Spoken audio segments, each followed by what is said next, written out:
What if I told you that in just 100 hours, a war reshaped the Middle East, but its consequences are still unfolding today? Imagine a desert sky exploding in green flashes at midnight, stealth jets slicing through darkness, oil fields burning so fiercely they turn day into night. A tiny nation erased from the map in 48 hours, and a 35-nation coalition rising to answer. This wasn't just another conflict. This was the moment the modern world tested its power after the Cold War. Technology met ambition, strategy met survival, and behind every missile launch, there was a human story. Stay with me, because the Gulf War of 1991 is more than history.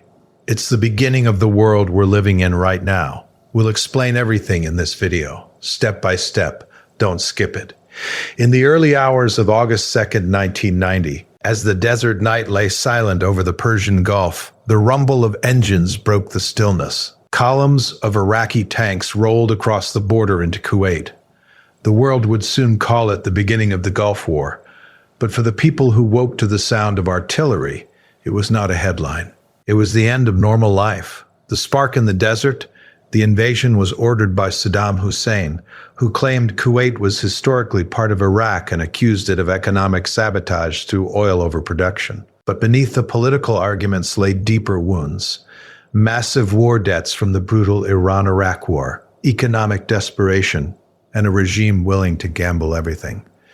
In less than 48 hours, Kuwait was overwhelmed. Families fled in cars, packed with whatever they could carry. Others hid in their homes as foreign soldiers patrolled their streets. A small nation had been swallowed by force. The world watched, stunned, and then the world answered, drawing a line in the sand. From Washington to London, from Riyadh to Cairo, a rare unity began to form. The invasion was condemned by the United Nations. Sanctions were imposed. Diplomacy raced against time. But the Iraqi army did not withdraw. In response, the United States, under President George H.W. Bush, assembled one of the largest military coalitions since World War II. 35 nations joined what would become known as Operation Desert Shield, a defensive deployment to protect Saudi Arabia and prepare for the possibility of war. Young men and women, American, British, French, Saudi, Egyptian, and many others, were suddenly on their way to a distant desert. For many, it was their first deployment. For some, it would be their last. They wrote letters home. They waited under a burning sun. They wondered what would happen next. Operation Desert Storm on January 17, 1991. The waiting ended. The skies above Baghdad erupted in flashes of light as coalition forces launched Operation Desert Storm. Precision-guided munitions, stealth aircraft, and cruise missiles struck command centers, air defenses, and military infrastructure. For the first time, much of the world watched war unfold live on television. Green night vision images flickered across screens. Anchors spoke in hushed tones. The phrase, "smart bomb," entered everyday language. But war is never truly clean. Inside Iraq, civilians huddled in shelters. In Kuwait, resistance fighters risked their lives gathering intelligence. On both sides, soldiers braced themselves for what they feared would be a bloody ground invasion. After 5 weeks of relentless airstrikes, the coalition moved. The ground war began on February 24th. It lasted just 100 hours. Coalition forces executed a sweeping maneuver through the desert, outflanking Iraqi troops in what became known as the left hook. Iraqi divisions, exhausted and demoralized, collapsed with astonishing speed. Thousands surrendered. Others fled north along what would later be called the Highway of Death, a grim symbol of the war's devastating force. On February 28th, President Bush declared a ceasefire. Kuwait was liberated. The war, at least on paper, was over. The human cost, victory came swiftly, but it did not come without scars. Thousands of Iraqi soldiers were killed. Coalition forces also paid a price in blood. Civilians in Iraq endured damaged infrastructure, power outages, and the long shadow of sanctions that would follow. And then there were the environmental wounds. As Iraqi forces retreated, they set fire to hundreds of Kuwaiti oil wells. For months, black smoke billowed into the sky. The desert burned. Oil spilled into the Persian Gulf. The sun itself seemed dimmed. It was as if the earth bore witness to humanity's fury. For veterans, the war did not end in February 1991. Many returned home carrying invisible burdens, what would later be known as Gulf War syndrome, unexplained illnesses, and the psychological weight of modern mechanized warfare. For the Iraqi people, hardship deepened in the years that followed, and for the Middle East, the consequences of the war would echo for decades. A new world order? The Gulf War was more than a regional conflict. It was the first major war after the Cold War's end. The Soviet Union stood on the brink of collapse. The United States emerged as the dominant global superpower. President Bush spoke of a new world order, a world where aggression would not stand, where nations would unite against invasion. For a moment, it seemed possible. But history is rarely so simple. The war left Saddam Hussein in power. Uprisings in southern Iraq and Kurdish regions were brutally suppressed.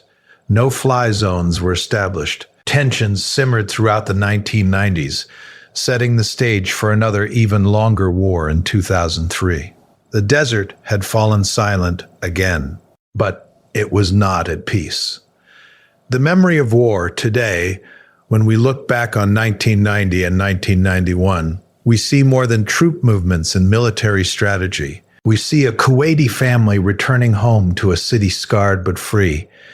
We see a young soldier staring across endless sand, wondering how history will remember him. We see oil fires against a blackened sky, a haunting image of modern warfare's power. The Gulf War was short in duration but vast in consequence. It demonstrated overwhelming technological superiority. It reshaped alliances. It redrew the political map of the Middle East's future. But at its heart, it was a human story. A story of ambition and fear, of unity and destruction, of liberation and lingering pain. And as long as the desert wind moves across the sands of Kuwait and Iraq, it carries with it the memory of those months when the world stood at the edge of a new era and discovered that even the most precise war leaves behind imperfect peace. History remembers the dates, but humanity remembers the cost. On August 2nd, 1990, the world awoke to the sound of armor grinding across desert highways as forces loyal to Saddam Hussein crossed into Kuwait. What unfolded in those first hours was not chaos, but calculation. The invasion was swift, deliberate, and overwhelming. Iraqi Republican Guard units surged south with tanks, mechanized infantry, and air support cutting through Kuwaiti defenses before most of the country fully understood what was happening. By sunrise, strategic points were under assault. By nightfall, the sovereignty of a small nation hung by a thread. To understand why Iraq invaded Kuwait, one must look beyond that single August morning and into the bruised landscape left behind by the Iran-Iraq War. For 8 brutal years, Iraq had fought Iran in a conflict that consumed lives, resources, and the fragile stability of the region. When the guns finally fell silent in 1988, Iraq emerged exhausted and deeply indebted. Billions of dollars were owed to Gulf states, including Kuwait, which had financially supported Baghdad during the war. Saddam expected forgiveness for those debts, arguing that Iraq had fought on behalf of the Arab world. Kuwait did not agree. Economic tensions sharpened into accusation. Iraq claimed Kuwait was exceeding oil production quotas set by OPEC, driving down global oil prices and crippling Iraq's already fragile economy. Lower oil prices meant less revenue for Baghdad, less ability to rebuild, less ability to maintain the grand image Saddam projected to his people. Iraqi officials also accused Kuwait of slant drilling into the Rumaila oil field along their shared border, siphoning resources that Iraq considered its own. Whether exaggerated or real, these claims were framed as acts of economic warfare. But economics alone does not explain the decision to invade. There was history, and there was pride. Iraqi leadership revived old arguments that Kuwait had once been part of the Ottoman province of Basra and therefore belonged within Iraq's natural borders. These claims had surfaced before, but in 1990, they were sharpened into a narrative of historical injustice. To Saddam, restoring Kuwait to Iraq was presented not as aggression, but as correction. Inside Iraq, propaganda machines turned loudly. State-controlled media portrayed Kuwait's leadership as corrupt puppets of the West. The invasion was framed as a revolutionary step against exploitation. Many Iraqis, weary from years of war and hardship, were fed a vision of quick victory and renewed national strength. For soldiers ordered to move south, it was described as a mission of destiny. The assault itself was devastatingly effective. Kuwaiti forces, smaller and less prepared for a full-scale invasion, struggled to mount organized resistance. Key installations were seized. The royal family fled into exile in Saudi Arabia. Within 2 days, Iraq declared Kuwait its 19th province. The flag of Iraq was raised where Kuwait's had flown. The world had witnessed annexation in real time. For Kuwait's civilians, the invasion meant fear and uncertainty. Families were awakened by explosions and gunfire. Roads filled with those attempting to escape toward the Saudi border. Others remained behind, uncertain whether to hide or resist. Stories emerged of looting, arrests, and intimidation. Kuwaiti officials and suspected resistance members were detained. In hospitals, doctors worked under the shadow of occupation. In homes, radios were turned low as people searched for news from beyond their suddenly closed borders. Regionally, the shockwaves were immediate. Neighboring Saudi Arabia feared it might be next. Iraqi forces now stood just across its frontier. The strategic balance of the Gulf had been shattered overnight. Oil markets reacted with panic. The global economy felt the tremor. What had begun as a regional dispute now threatened international stability. Internationally, condemnation was swift. The United Nations Security Council demanded immediate withdrawal. Sanctions were imposed. Diplomats scrambled, hoping pressure might reverse the invasion without bloodshed. But Saddam did not retreat.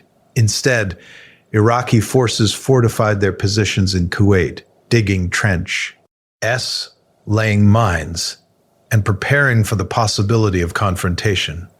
Saddam's calculations seemed to rest on a belief that the world would protest, but ultimately accept a new reality. The Cold War was ending. Superpowers were recalibrating their priorities. Perhaps, he believed, there was no appetite for another conflict in the Middle East. Perhaps economic sanctions would prove tolerable. Perhaps the strategic importance of oil would compel negotiation rather than war. Yet beneath these calculations was also personal ambition.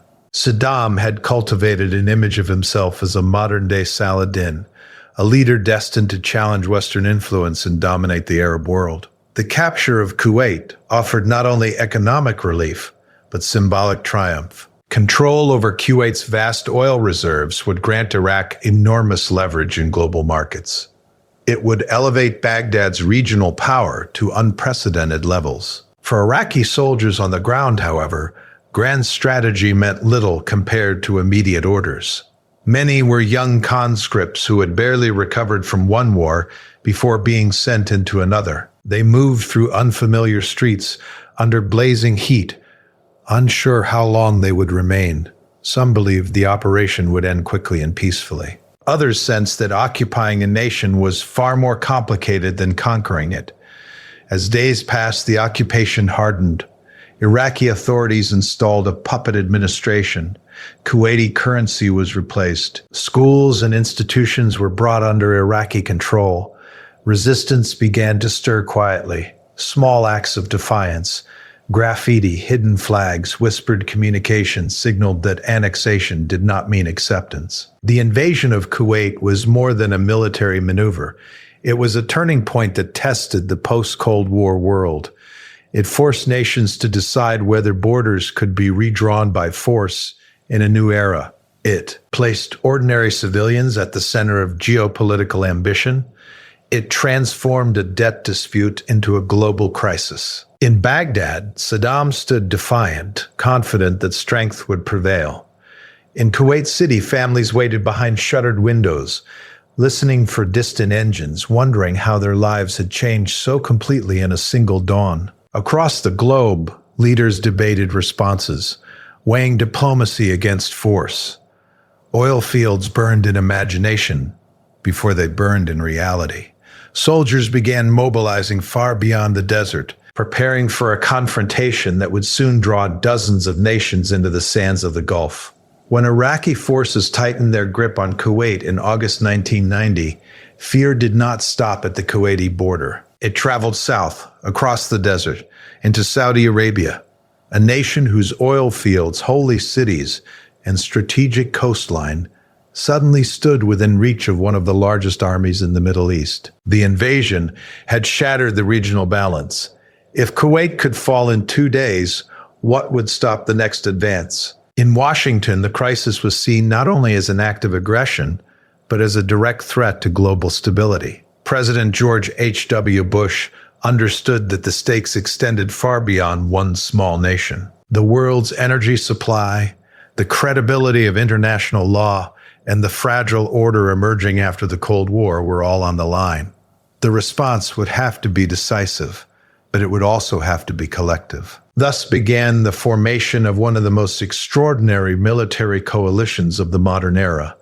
Operation Desert Shield was announced as a defensive mission. Its purpose was clear: protect Saudi Arabia from potential Iraqi expansion and build the foundation for what might come next. American troops began arriving in the kingdom within days of the invasion.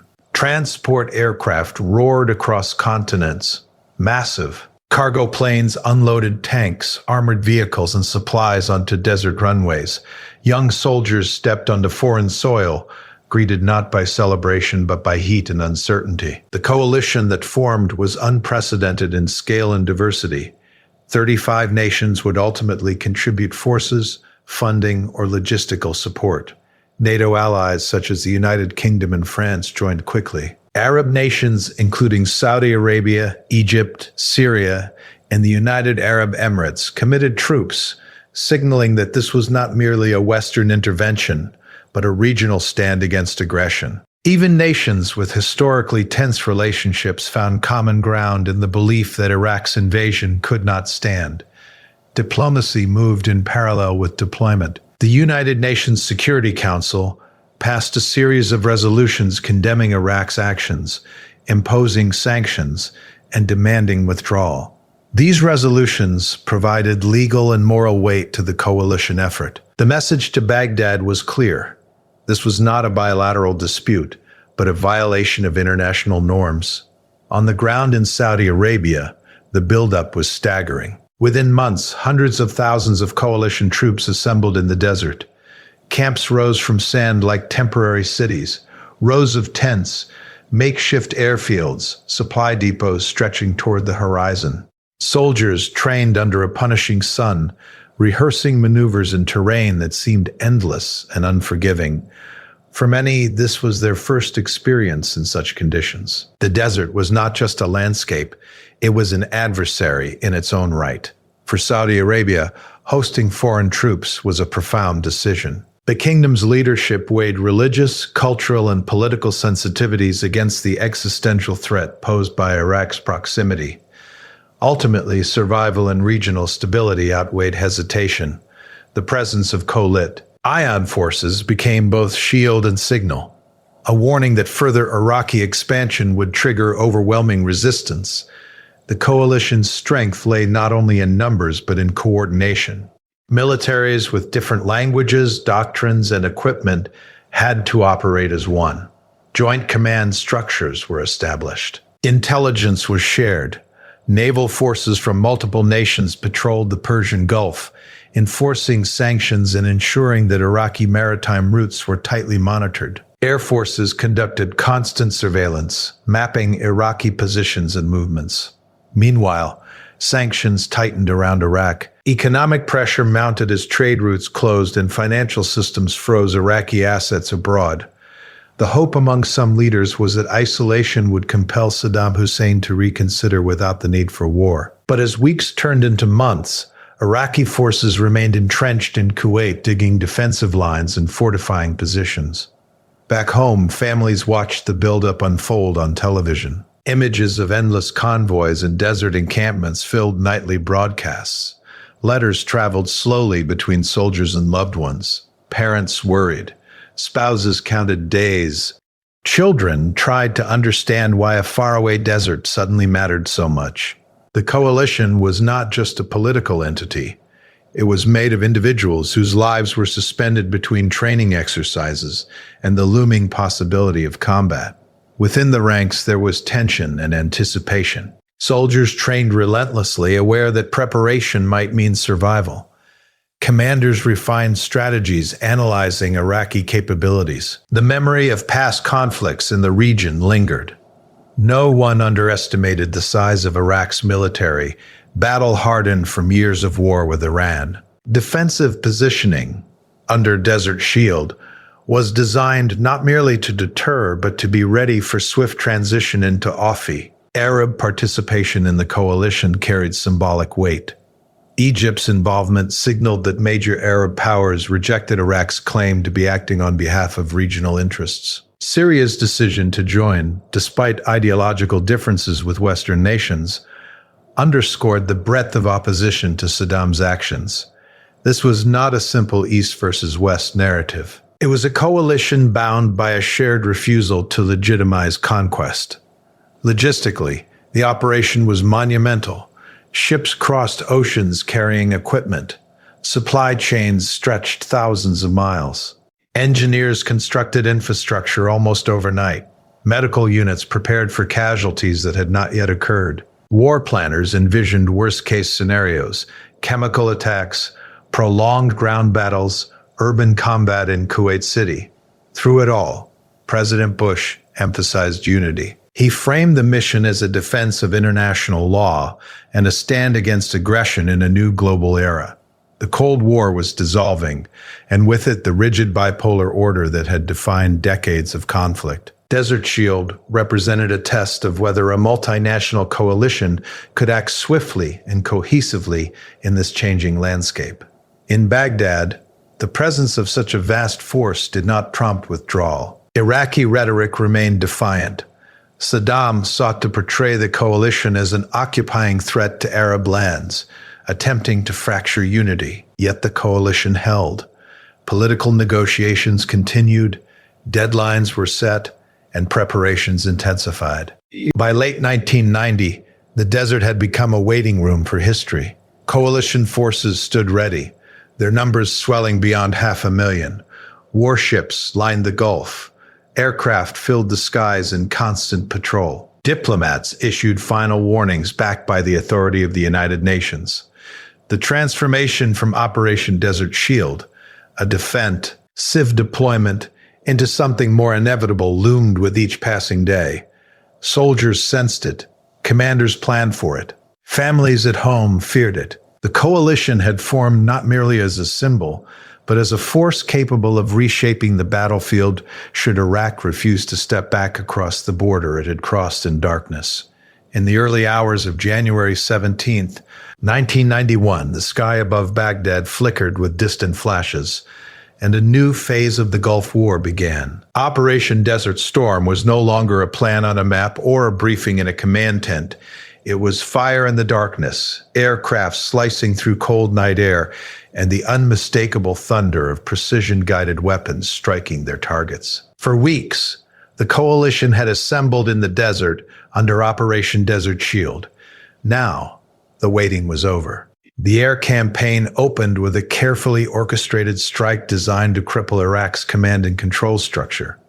Stealth aircraft, previously unseen in combat on such a scale, penetrated heavily defended airspace. The F-117 Nighthawk moved like a shadow across radar screens, targeting communication centers and air defense nodes. Tomahawk cruise missiles launched from ships in the Persian Gulf and the Red Sea arced across hundreds of miles, navigating with electronic precision before descending onto strategic sites.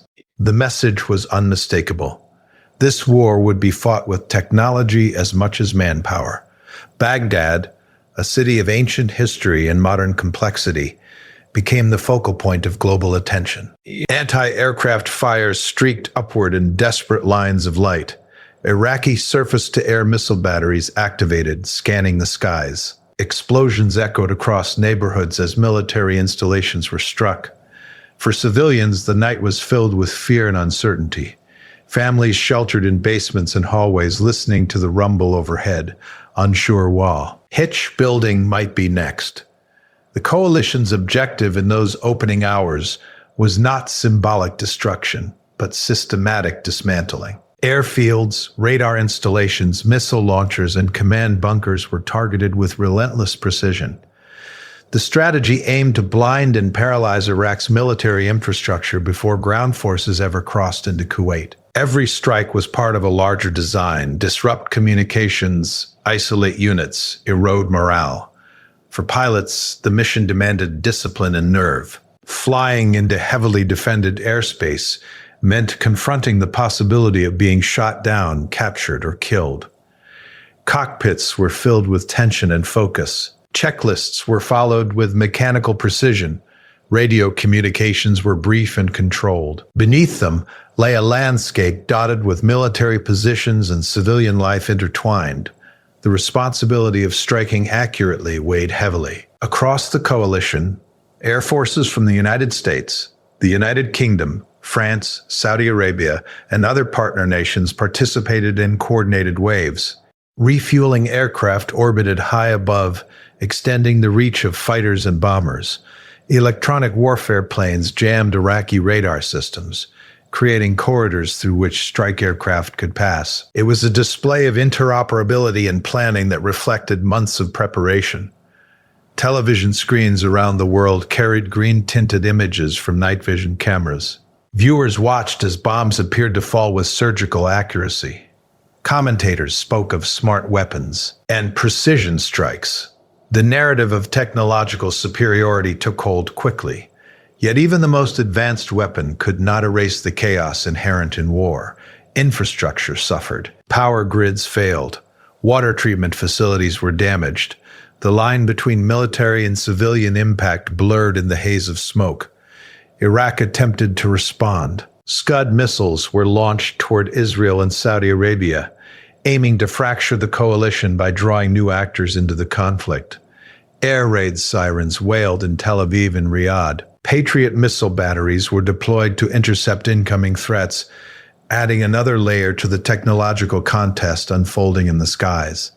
Each interception became a moment of intense global scrutiny. As days turned into weeks, the air campaign expanded beyond strategic command targets. Iraqi armored divisions entrenched in Kuwait became primary objectives. Bombers struck supply depots, artillery positions, and defensive lines.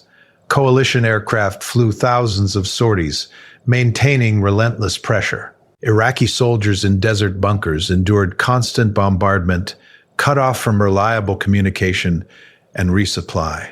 Fatigue and uncertainty eroded confidence. The air war was designed not only to destroy hardware, but to shape the psychological battlefield. Leaflets were dropped over Iraqi positions, urging surrender and warning of overwhelming force. Radio broadcasts reinforced the message.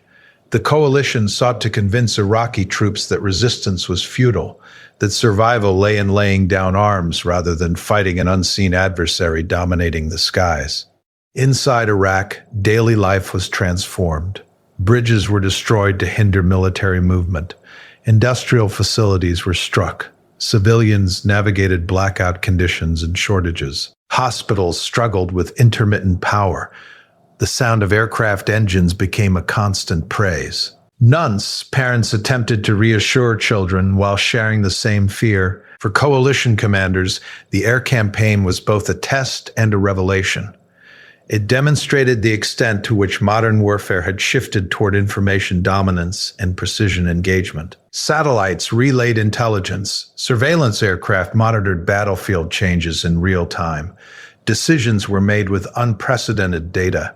Yet uncertainty remained. War rarely unfolds exactly as planned. In the desert north of Saudi Arabia, ground troops watched the air campaign unfold above them. They saw contrails streak across the sky and heard distant booms carried by wind. They trained and waited, knowing that their moment might come once the skies had done their work. Letters home reflected a mix of confidence in air superiority and apprehension about what lay ahead. The Iraqi military, though battered, did not collapse immediately. Hardened by years of conflict in the Iran-Iraq War, many units endured under bombardment. Camouflage and mobility were used to evade detection. Decoys were deployed to draw fire. The desert became a chessboard of concealment and exposure. As the campaign progressed, environmental damage mounted. Oil storage facilities were struck. Smoke drifted across horizons. Later, retreating Iraqi forces would ignite Kuwaiti oil wells, but even during the air phase, the landscape bore scars of industrial and military targeting. The desert, once still and vast, was marked by craters and twisted metal. For political leaders, the air campaign represented a demonstration of resolve. President George H.W. Bush addressed the world, emphasizing the legitimacy of the coalition's actions under United Nations authority. The framing was clear. This was not conquest, but enforcement of international order. The coalition sought to compel withdrawal from Kuwait, not occupy Iraq. Every D.I. of bombing tightened the strategic vice. Iraqi air defenses weakened. Aircraft losses on the coalition side were lower than many had predicted, reinforcing the perception of dominance. Yet each lost aircraft carried human consequences. Pilots missing, families notified, uncertainty lingering. By late February, after more than a month of sustained air operations, Iraqi military capabilities in Kuwait had been severely degraded. Trenches were shattered. Armor was destroyed or abandoned. Communications were fragmented. The conditions were being shaped for the next phase, a ground offensive that planners hoped would be swift and decisive. In the command centers coordinating Operation Desert Storm, maps were updated constantly. Strike assessments were analyzed. Weather patterns were monitored. The air campaign had altered the battlefield profoundly, but war's momentum demanded continuation. The sky had become the primary arena of conflict, and through it, the coalition had asserted control, rewriting expectations of how modern wars might begin and unfold, beneath the shadow of aircraft wings and guided missiles slicing through darkness. After weeks of relentless bombing under Operation Desert Storm, the desert battlefield had been reshaped from above.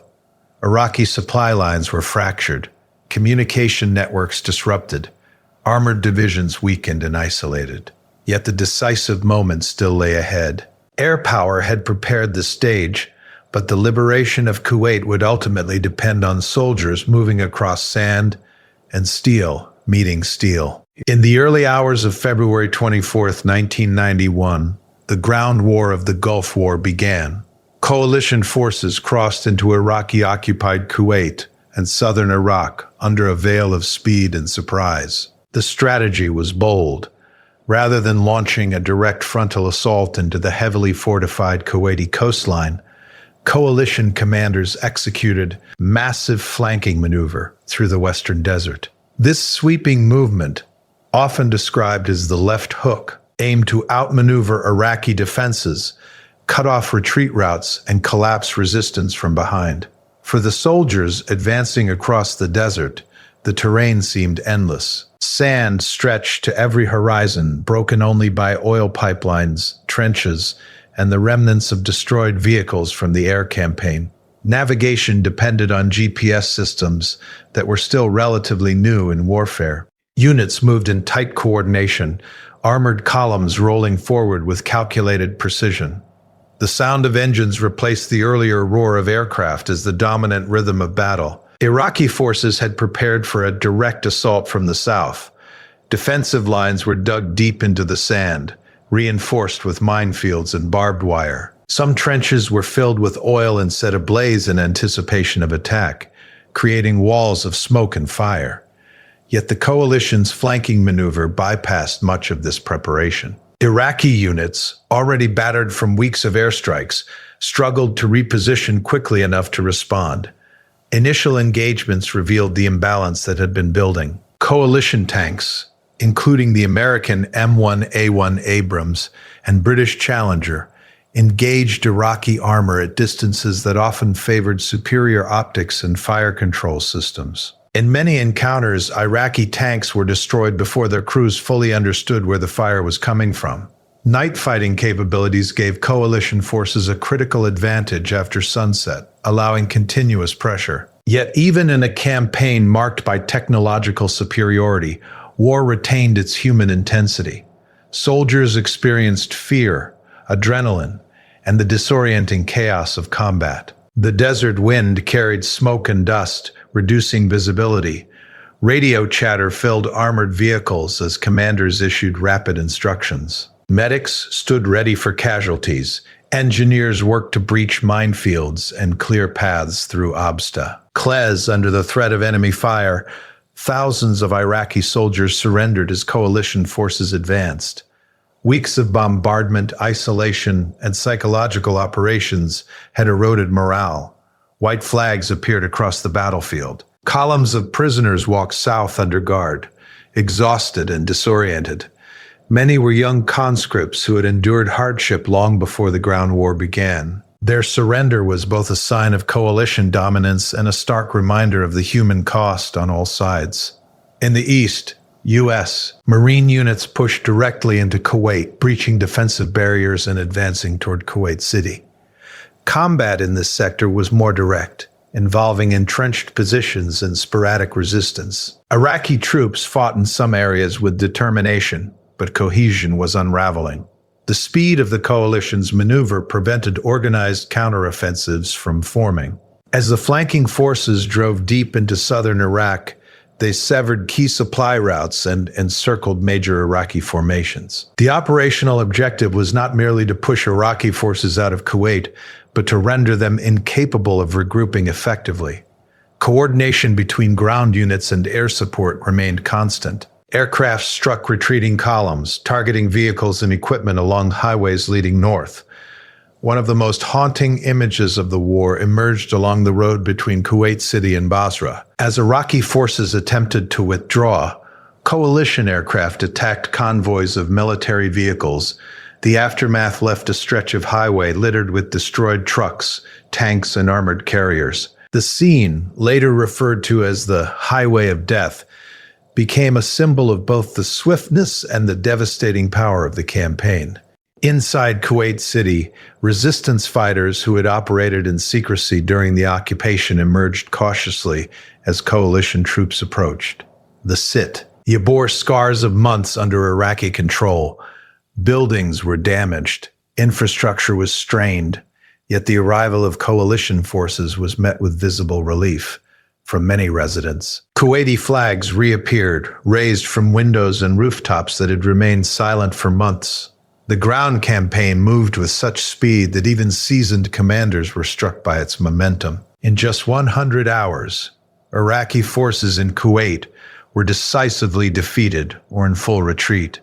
Entire divisions disintegrated under pressure. The combination of maneuver warfare, air superiority, and technological advantage proved overwhelming.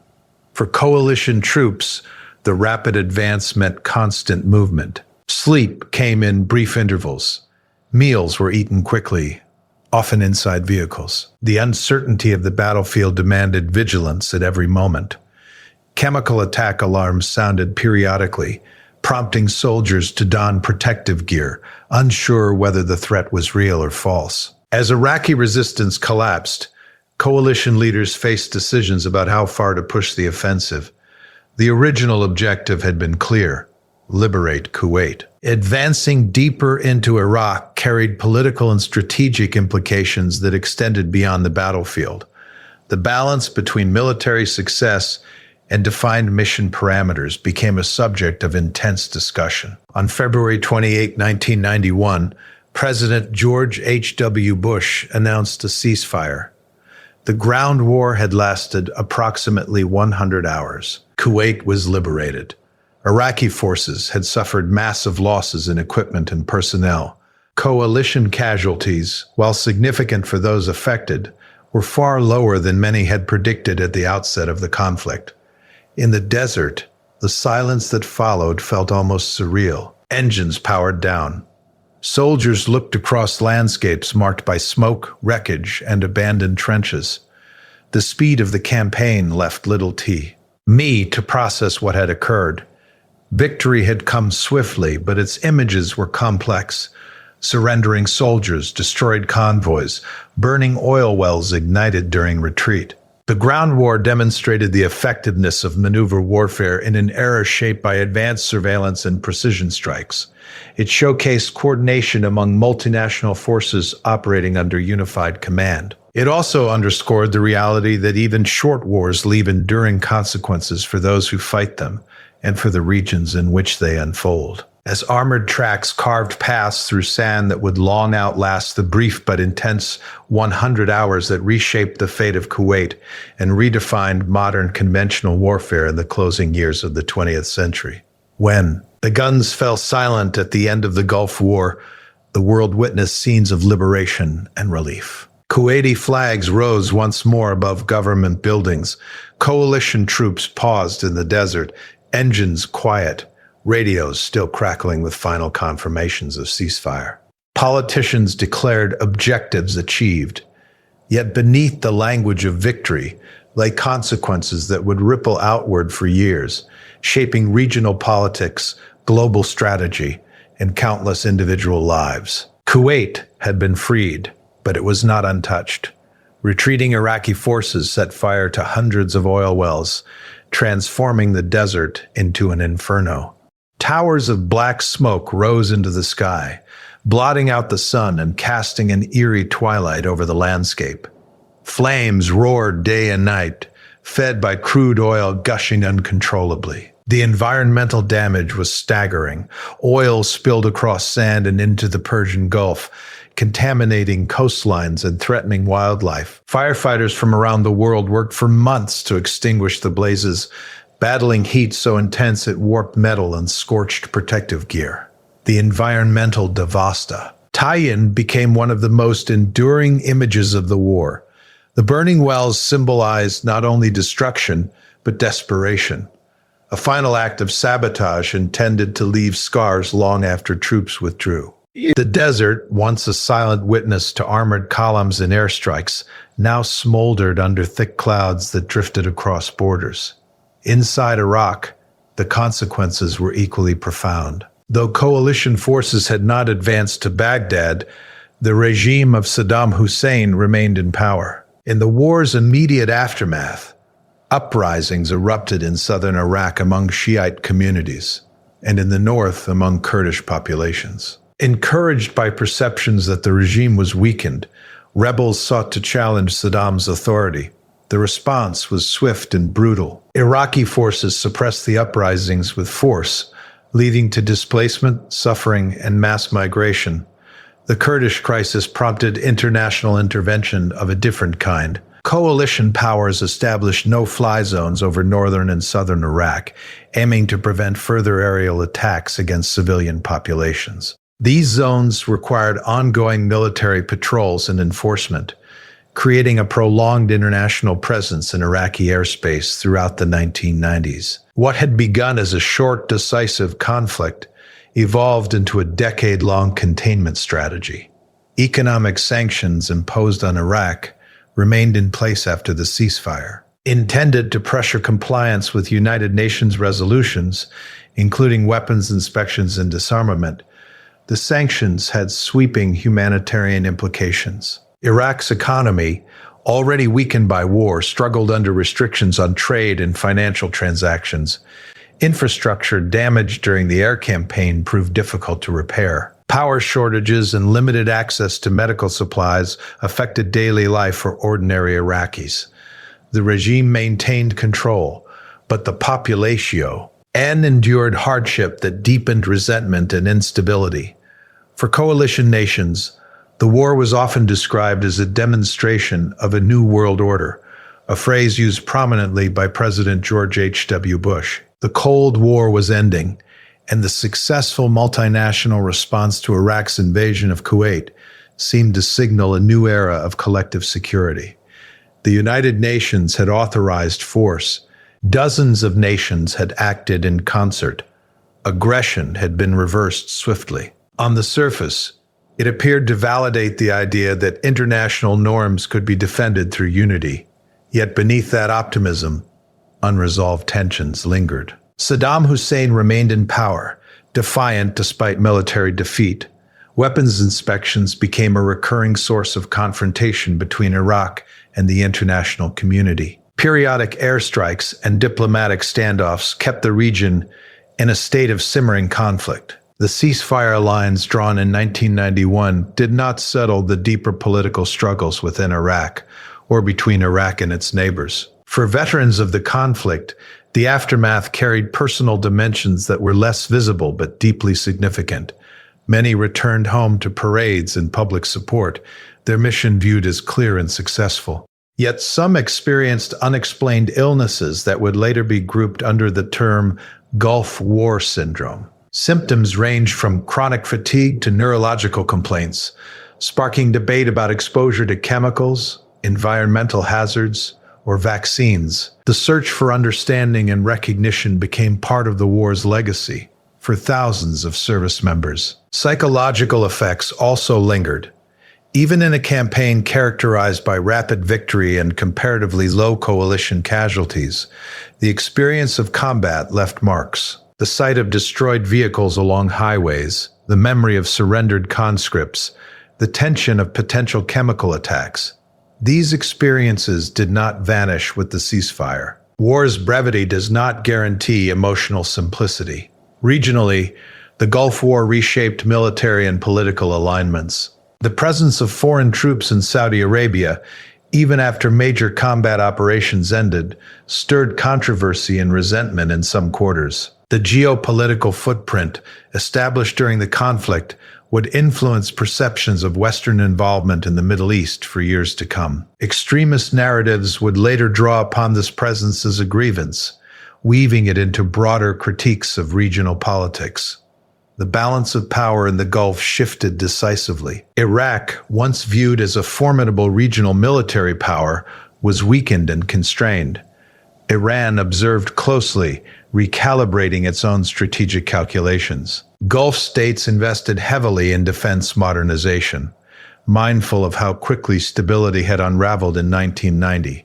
Arms purchases increased, alliances deepened, and security frameworks were reconsidered. Globally, the war showcased the dominance of precision-guided munitions, satellite navigation, and real-time media coverage. Military doctrines evolved in response to lessons learned in the desert. Future conflicts would be planned with Desert Storm as a reference point, its speed and coordination studied in academies and war colleges. Yet the broader political question remained unresolved. Had the conflict truly secured lasting stability? The sanctions regime, weapons inspections, and no-fly zones kept Iraq contained but also entrenched a prolonged confrontation. Tensions between Jad and Washington persisted throughout the 1990s. Accusations regarding weapons programs and compliance with international mandates accumulated. The shadow of 1991 stretched forward into the next decade. For Kuwait, reconstruction became a national priority. Infrastructure was rebuilt, oil production resumed. The memory of occupation, however, remained woven into the country's collective identity. Museums, memorials, and education preserve the story of invasion and liberation. The trauma of those months shaped national consciousness in ways that statistics could not capture. In Iraq, generations grew up under sanctions and isolation, their formative years shaped by scarcity and political repression. The regime's survival after military defeat contributed to a narrative of defiance within state propaganda, even as economic realities strained society. The tension between outward strength and internal fragility defined the country's trajectory. The aftermath of the Gulf War did not offer a simple resolution. It produced environmental damage that required years to address, political dynamics that fueled further confrontation, and human experiences that resisted tidy categorization. The ceasefire ended open hostilities, but it did not erase the complexities unleashed when Iraqi forces crossed into Kuwait in August 1990. Complexities that would continue to influence the Middle East and global politics long after the smoke from burning oil wells had thinned into the desert sky. Thank you for listening, and don't forget to like and subscribe.